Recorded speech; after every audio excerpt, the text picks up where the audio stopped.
काय काय खाणार आहे? हां बरं नाही.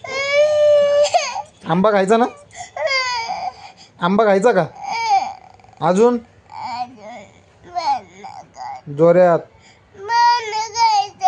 भात नाही खायचा, फक्त आंबा खायचा.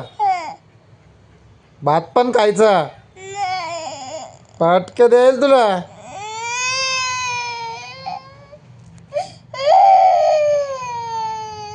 आंबा आणू का? आंबा खायचा ना? डोळे पुस मग. हास थोडंसं, थोडंसं हास, थोडंसं. मग आंबा आणतो. हास थोडं, थोडं थोडं, थोडंसं हास. आंबा खायचा ना? भात नाही खायचा. हास थोडं मग, थोडं थोडंसं हास. आणि चल आंबा खायला चल.